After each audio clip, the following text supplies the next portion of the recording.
Yo, what's shaking, everybody? Welcome back to another edition of the Monday Overreaction Show, brought to you by RogueShop.com. I'm Geoff Ketchum. That's Anwar Richardson. That is some of the product. And I got to be honest, Anwar, I haven't slept in a couple of days. I might take a pair of gummies today when it's all said and done. Lots of stuff to get into today. Arch Manning was in town. The Texas relays, Texas football after 3 practices. And oh, by the way, the slap heard round the world on the Oscars, which we're going to be talking about. Do us a solid. Like the video, subscribe to the channel, get notifications so that every time we have a video that you might be interested in, it'll show up for you. Like it's that simple. And oh, by the way, you can leave any comment that you want in the comments section. And we said it a week ago, but maybe this is the week we do the actual comment section show. That sounds like a lot of fun, even if we haven't already done it. Anwar, with all due respect to Arch Manning, with all due respect to 3 practices in the book for the Texas Longhorns, the only thing I want to hear from you right at the beginning of the show is some sort of analysis for Will Smith, in Chris Rock's own words, smacking the shit out of him at the Oscars last night. I have found myself, I had a hard time going to sleep last night. Really? I was in it. I wanted to know everything that was happening. You know, I told you I went out to a NASCAR event. And so by the time I came home, I may have passed out, but woke up in the middle of the night with a bunch of text messages. And so I had not much time. Anybody who's ever done that, like you wake up, you go, why have my clothes on? Like clearly that was a heck of a day. It's one of those things, Catch, where clearly you wish like that didn't happen, and understanding why it happened, but then endorsing it are 2 different things. I understand why he got mad. I understand why he got offended, like his wife, so on and so forth. But there's a couple of things. One, wish he could have just pulled him to the side and be like, hey man, a little disrespectful. Here's this situation. If he wanted to yell out the way he did afterwards, he could have yelled that out right after the joke, and I would have been okay with that. But the other thing is there was a lot of great achievements for the night, and for it to be like overshadowed by that conversation, where, by the way, he wins an Oscar for something that was pretty damn, monumental in itself. And then, you had a night where Sidney Poitier is honored. Like there was a lot of achievements, that was going on for an Oscar show that several years ago, the tweet was, it's Oscars so white. And now all of a sudden there was like a lot of achievements, for people of color. And for it to be overshadowed in that way, I'm not a cancel culture person. I think everyone can grow and evolve and learn, and even in the older age. And I hope he does. But it sucked. It's like to see it happen. But I will say this. All of the memes and all of the Instagram stuff has been pretty damn funny. If you can remove that and just laugh for a second, it has been pretty. I have been more, me. I just start going down a rabbit hole. I've been in like a rabbit hole of nothing but jokes. And I kind of, guilty pleasure, I've kind of been enjoying it. So, first of all, I have questioned myself as a human being in the aftermath of all of this, because it was kind of the human equivalent of a train wreck. And it was like, oh, let me pull up my lawn chair for the next couple of hours. I want to see the train on fire. Because in real time, Anwar, you knew that Twitter was about to get just crunk. You knew it. Like, I was not on Twitter. I was finishing up my 10 thoughts from the weekend, which you can check out over at orangebloods.com. And oh, by the way, take advantage of our special free trial. $22 the entire year for $22. That's less than $2 a month. It's a bit insulting, but we're willing to give you guys a chance to get on the site, thinking that we'll keep you for like a decade. Once you get on for that first year for $22, you can see the promo hopefully above my head or full screened out or something like that. So it was a buckle up moment. Like if there was, because what we have to, even less than 24 hours, we have to acknowledge this is one of the biggest pop culture moments in the history of pop culture. I tried to think about what it was somewhat kind of like. Imagine Kanye and Taylor Swift with like a big old keg of TNT strapped to it, right? Like, and we still talk about that like a decade later. This was Will Smith putting his pimp hand on Chris Rock. I mean, yeah, it's two of the most famous people in the world. With just Catch, he did warn us many years ago. He did say, in West Philadelphia, born and raised. Like, he did warn us that he is about that life. Oh man, that's why he got sent to Bel Air. Got on a fight on the playground. Yes. The other part of me, let me go into my social justice warrior mode for just a second. Oh. And we can wrap it up, and then we can talk arts and Texas football and all that stuff. There's a part of me that looks at Will Smith and is like, that's a dude who he and his wife have heard a lot of jokes about their lives for a long time. And what was funny about, not funny, but what was curious about what happened is that when Rock first told the joke, Will Smith had a smile on his face and he chuckled. The camera doesn't show us exactly what happens next, but we see that Jada Pinkett is not happy. And all I can imagine is that Will looked at his wife and she gave him a look. And I just can't even begin to put myself in the shoes of a person like, that's a dude that's heard a lot of jokes about his manhood, about their relationship. Oh, by the way, Chris Rock made a joke about Jada Pinkett at the Oscars like 6 years ago. So there's some history. Mm-hmm. And like, you know, I've been out before where someone has said something to your wife or whatever, and like putting the smack down on somebody crosses your mind, right? That was real. Like, that is what happens in real life when you make jokes about somebody's significant other and there's not a ceremony protecting you. Like, oh, it's jokes. It's funny. It's the Oscars. I'm going to let that go. Sometimes in real life, it doesn't happen. But I think about Will Smith and I'm like, he was not okay last night.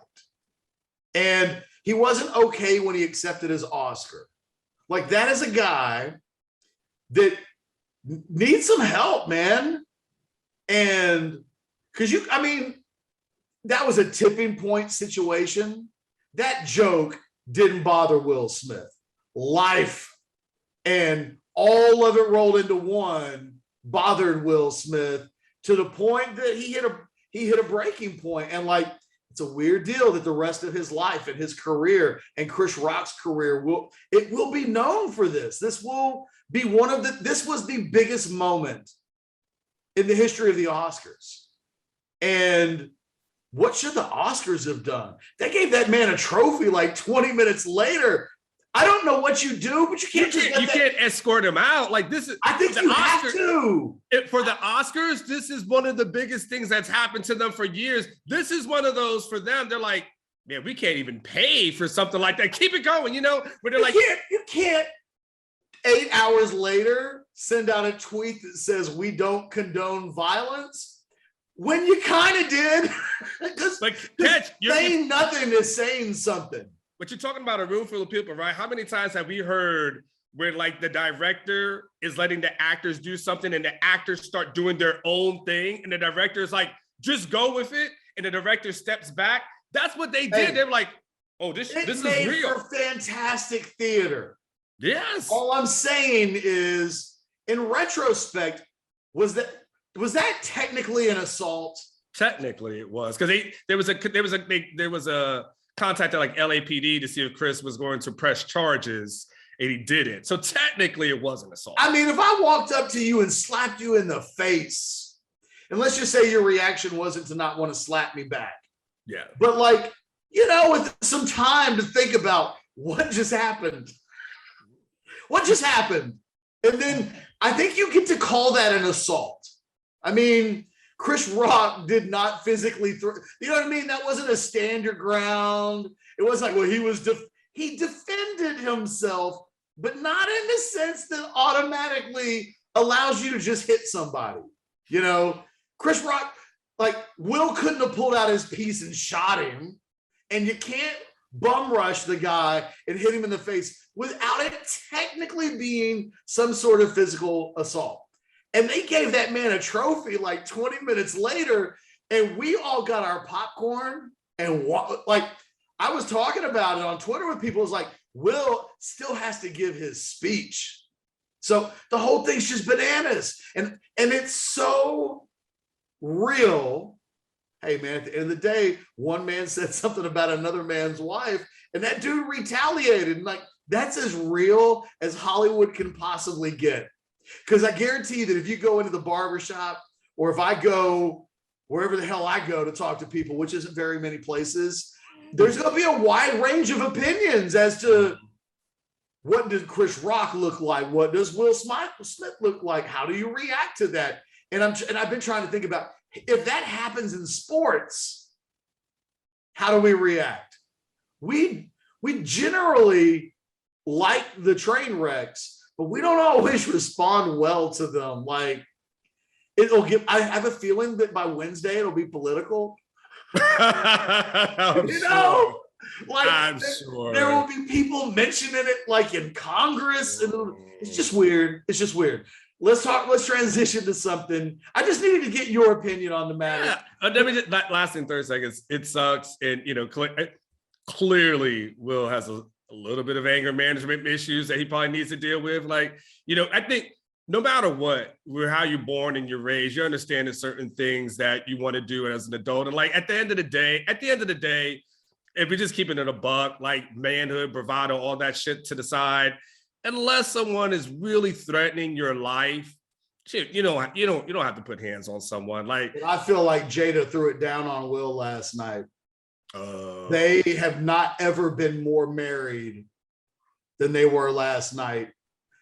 I saw women on Twitter who were like, "Find me a man, yes, who will defend me like Will Smith defended his woman."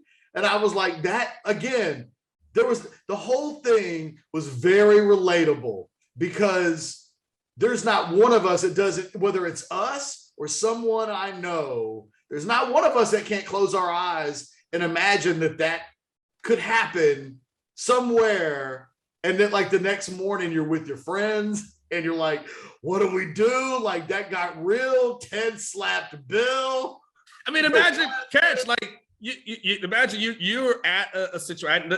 We'll wrap it up. You're at an event, and there's a comedian who's like roasting people in the audience, and then he says something about Heather and maybe some of the things that she went through in the past, but makes a joke about it, and then Heather looks at you, and then you've got to decide, like, what do? You're like, I'll take care of it, babe. Right? I have been to live sets at comedy clubs where a comedian, I've been to enough comedy sets where I've seen comedians who've overreacted to things that have happened in crowds, and I've seen people in crowds who've overreacted to things that comedians have said. And I once saw a dude pull a Marcus Johnson and went to the car to get the piece, and was like waiting outside the club. And that probably would have been, when this thing is over, I'm gonna find you on the side and we're going to say our piece, whatever that might be. But I would have definitely been aware of the moment. And like I thought Chris Rock, let's do last two thoughts. Chris Rock almost went there when he said, "Keep my wife's name out your mouth." Mm-hmm. There was about 100 really cold-blooded things that Chris Rock could have said in that moment about all the things that we know about those two. And he didn't, because he knew, I can't be wilding out here on the Oscars. Like, I just got slapped. I can't exasperate it by wilding out here with some with some added color commentary. And oh, by the way, we might really be fighting. What? Hey, by the way, and you don't want that smoke in a real fight with Will. He was Ali, okay? Like, let's just keep it real. Never heard Chris Rock bust anybody up. Like, I'm just going to assume he also realized, like, I also don't want to fight. Correct. We can call Will all that you want to. Will's been in a lot of action movies. He's done a lot of training. Hey, he felt confident enough to go up there and slap a man in the face in front of the world. Correct. The other thing is, I'll say this, and this isn't funny, but this is also real. Will gets up there and starts crying and talk about, I just love my family so much and love made me do it. That's the stuff that abusers say. Mm-hmm. And like, it's a good lesson. People talk about toxic masculinity and stuff like that. And I don't want any of our viewers to roll their eyes, but that's when people say that, that's what they mean. When a man says something like, I loved someone so much that I got violent, careful, because that's actually not the response that you should have in those. He committed a crime technically, and like, there's a reason why literally on Twitter right now, if I scroll up on Twitter, it's still trending that Chris Rock is not pressing charges on, because that could be a thing. I mean, if that had been Ricky Gervais, is he pressing charge? Like, I don't know. Like, some people would. So there's some questions as to would he have stepped to other comedians? Oh, he wouldn't have, I think, Correct. if it. There's many layers to that too as well. There is. All I will say is there's so many layers to it. Okay, let's get to the layers involved. Arch Manning came to Texas and the Longhorns. Oh, by the way, I'll give you my Monday overreaction to Arch Manning. Kind of boring. And if you're Texas, boring in all the best ways possible. It didn't feel, from my perspective as a public person, it didn't feel like the wild goose chase. A year ago when Arch came into town, it was a bit of a circus. And today, or this weekend, it was a 4-day event, essentially. You come in on Thursday, you leave on Sunday, you had golf and football and dinner, and yet it didn't feel like the paparazzi was staking him out. It felt like they were able to come in and have a good time and leave and not feel overwhelmed by what happened. And I think that was one of the more alarming things that you might be like, what if there was a visit where it was just too much? And instead, it felt a little bit more under the radar than I thought it might have been coming in. And instead, he comes in, he has a great time. You know that they rolled the red carpet out, and yet when he leaves on Sunday, it didn't feel like it was it felt like when he left that, oh yeah, he'll be back. There was no, we hope we can get him back. We hope that's not the last time he's on campus. He felt more like a guy visiting a school he'd already committed to than a school he was, feeling out. And I think that bodes well for the Longhorns moving forward. I can't imagine that when he goes to Alabama, it feels quite as natural as what transpired this weekend by basically all accounts. Yeah, because, I'm sure he'll have a good visit, right? And Bama will say all the right things and all that type of stuff. And I'm sure he's going to feel good about it. But the little key to this, and I think that this cannot be ignored in the recruiting thing I keep bringing up, is he showed up on a Thursday with the intent of seeing what it would be like to live in Austin, Texas. Wasn't a typical, let's fly in on a Friday, have dinner on a Friday night, do a practice on a Saturday, then leave on Sunday. This was intentional, Ketch. This was a very intentional to say, okay, could we live here? And what I walked away from, it's kind of like a job interview, right? Like, you flew me in, to Austin, but one of the things that you did in that whole thing was like, let me show you around. And one of the things I had to decide was, could I live in Austin? Like, can I make this transition here? And finally, it was like, the answer was yes. He was able to see, like, oh, their answer, what was relayed to me was, yes, they can see themselves living here. Now, that doesn't necessarily mean all the horses are in the barn, doesn't mean the recruitment is over. It means the visit went well. It means that they liked it. It means Sarkisian and their staff did a great job from a recruiting standpoint. Beautiful weather, goes out to Dell, hangs out with Sam Ellinger. You know, you can see him, he has friendships. You had a quote in your column at the top of it, Ketch. I think was it from Kelvin Banks? Yeah. Ketch? Which, you know, I'll let you get to that and give me 10 seconds to finish. But I think that quote's really interesting. You know, it's about, hey, this whole thing was, can this be our home? And the answer is yes, this could be their home. Now we'll just have to see where it goes from there. Yeah, I think that for me, I think we're at a point now in this recruitment that we know if we get to middle of May and he hasn't committed and won't commit, I think we know that's the holdup. The holdup is he doesn't know if Texas is on the football side of things. There's some doubts, but I feel like from a relationship standpoint with Steve Sarkisian, comfort standpoint with the school and the program and the city and all of these things, I feel like you almost get the sense that Texas couldn't do more on that front. So if there's a holdup, we know what the holdup is.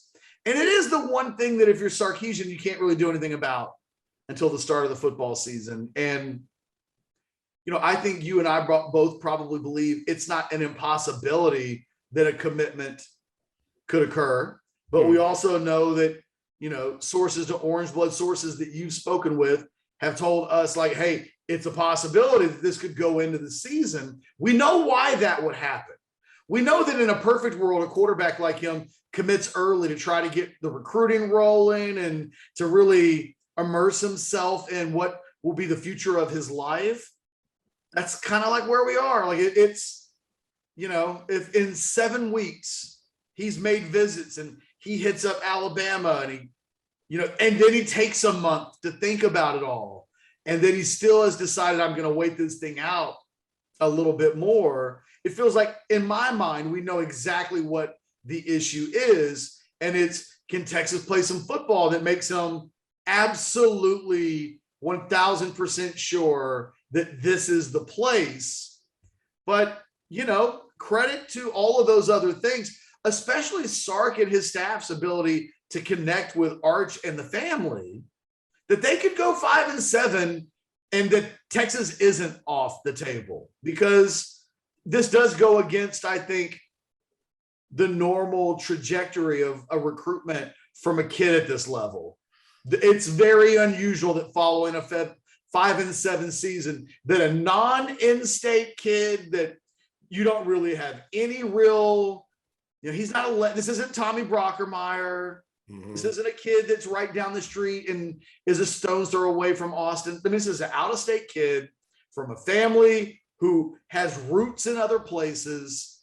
And I think Texas has it on a tee.